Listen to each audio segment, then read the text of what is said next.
on rehabilitation of behavior programs created by people in and out of the shelter. We use an open kennel den-like environment in our efforts to socialize the dogs during the detox period.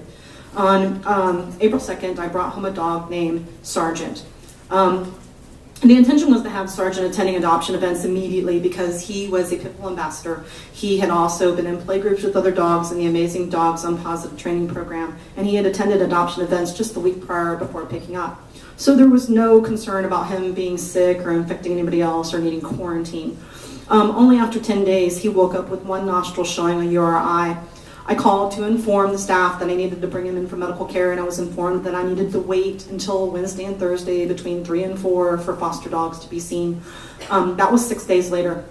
By the time I brought him in, both nostrils were clogged up, and he was having eye infection problems and everything. He was given 2.5 pills once a day for 10 days, 250 milligram pills. Anybody can go online and do the math for an upper respiratory or doxycycline for a 50-pound dog and figure out the dosage is only half of what should have been prescribed to treat this dog. I called in a request for him to be seen again. I was informed that I needed to wait the 10 days to let the medication do its job before I could bring him back in, and then I had to wait until the next designated day to see foster dogs. On day 11, Sergeant stopped eating, as well as the unsick dog that they refused to medicate because I originally brought in 4 at the time. I reached out to a local vet, which took me in after hearing my story, changed the medication, and treated all of my dogs. By the end, there were 10 dogs infected, and one dog, an 11-year-old sanctuary dog, had died due to pneumonia because of this infection. This experience physically, emotionally, and financially broke my small rescue, and the veterinarian responsible for the care of the dogs during this time was Dr. Ferguson. Thank you, Ms. Nelson. Christy Leighton, Don Thompson, Michael Hayward. Good morning. Good morning. My name is Dr. Christy Leighton. I'm at 1704 Walden Village Court in Plant City, and I'm the president of the Hillsborough County Veterinary Medical Society. 2 years ago, I would send clients to animal services without hesitation to adopt an animal. Occasionally, a client adopted an animal that was sick, but it was very rare. Over the last year, it's become increasingly difficult for me to ethically feel comfortable sending a client to animal services to adopt. The main reason for this is the sickness in animals coming from the shelter. Anymore, it's rare for me to have a client adopt an animal from HCAS that's not sick within the first 2 weeks of adoption. This is not consistent with the amazing reputation they've built over the past 7 years. The management in their letters and discussions will have you believe that all of this is due to the hasty resignations of 2 shelter veterinarians. In actuality, the first veterinarian to give a resignation gave management over 9 weeks to find a replacement, which should have been plenty of time. Another myth surrounding this issue is that increased sickness occurred after the vets left. In actuality, the overcrowding and sickness has become increasingly worse over the past 6 months. These vets resigned because they can try to continuously address these issues with management, and they were repeatedly ignored. Their recommendations were echoed in the letter from the UF shelter medicine veterinarian that evaluated the shelter. Why were the shelter medicine vets at HCAS ignored to the point where they felt their only option was to resign when they just brought in another expert to say the same exact thing? My other concern regarding the resignation of the 2 female veterinarians from HCAS were both of them citing a hostile work environment. These were professional women with many years of shelter medicine under their belts. So when they use a term like hostile work environment at a county facility, I think you should take notice. I've also heard from a number of other staff members and volunteers about the level of hostility from management where concerns about animal welfare or policies are questioned. I believe that you all should be very concerned about these claims and send an HR team to investigate the issues with management versus staff and volunteers, or send a BOCC auditor to investigate these claims. As a veterinarian in our county, I hope to continue working with HCAS and all of you to better our county. Thank you, Dr. Leighton. Don Thompson, Michael Hayward, Bilbray. Good morning, sir. Good morning. Don Thompson. I'm the Executive Director of the Hillsborough Animal Health Foundation, also the owner of the Veterinary Center at Fishhawk, along with my wife, Dr. Katie, 5484 Lithia Pinecrest Road.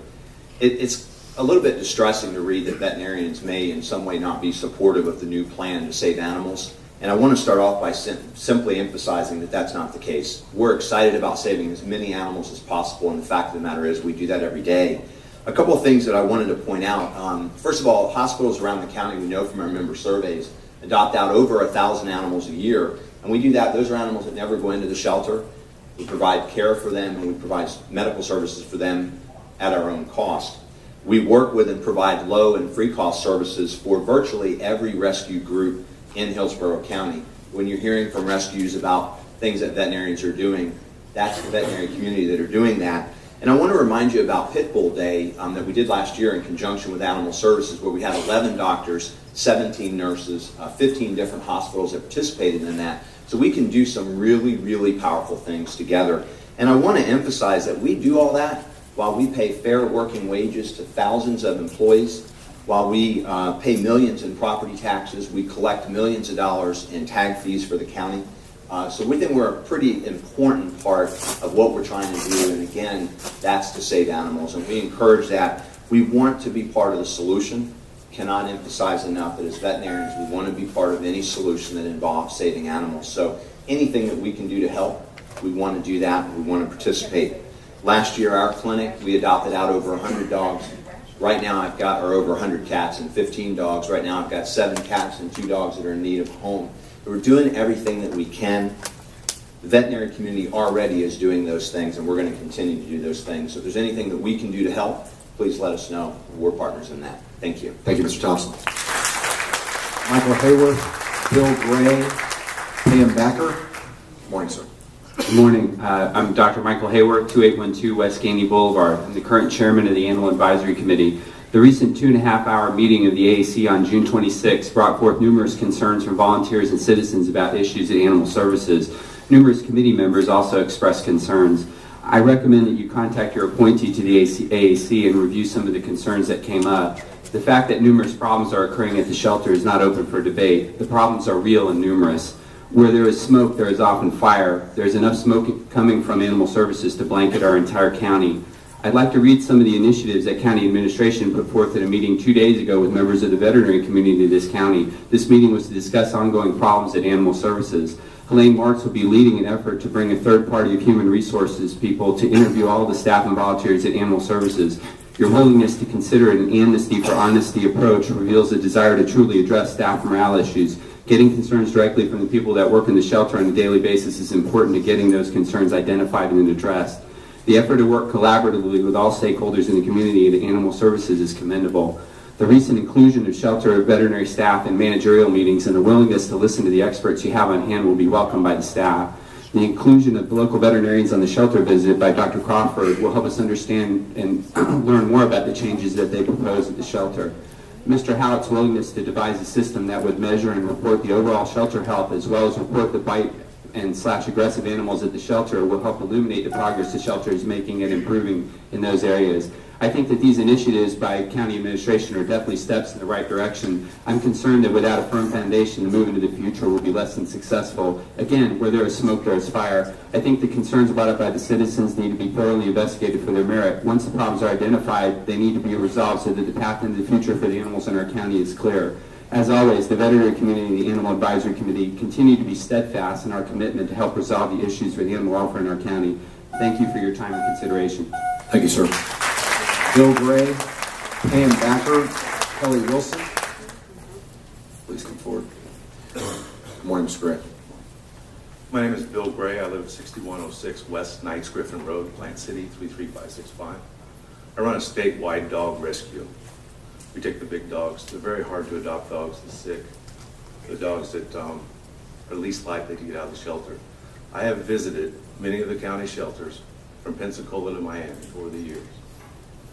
Up until 6 or 8 months ago, our shelter, the Hillsborough County shelter, was the gold standard in shelters.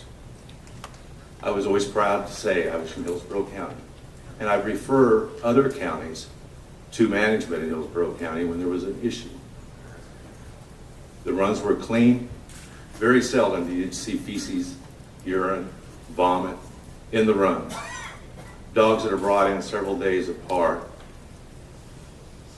Twice the number of dogs have been found dead in runs this year as opposed to the same time period last year. Why is that? The pictures you've seen here are not selective. If someone from Animal Services came to my home and inspected my home, and my dogs lived in the conditions that exist in this county, they would confiscate every one of my dogs and shut down my rescue.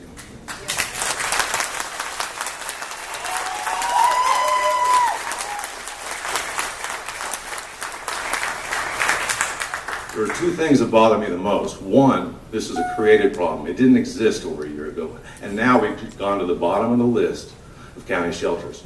Two, I don't hear anyone talking about the number of animals going into the shelter and what we can do to control those. The backyard breeders are still in business. The puppy stores are still open. Humane Society of Tampa Bay continues to bring in truckloads of animals into this shelter from all over the southeastern United States. Now, somebody tell me that's a good idea when we have a county shelter bulging at the seams over here. Thank you, Mr. Wall. Pam Backer, Kelly Wilson, Davis, Susan, Virginia. I'm not sure if that's listed here right, but good morning. Good morning. Thank you for allowing us to speak. My name is Pam Backer. I'm the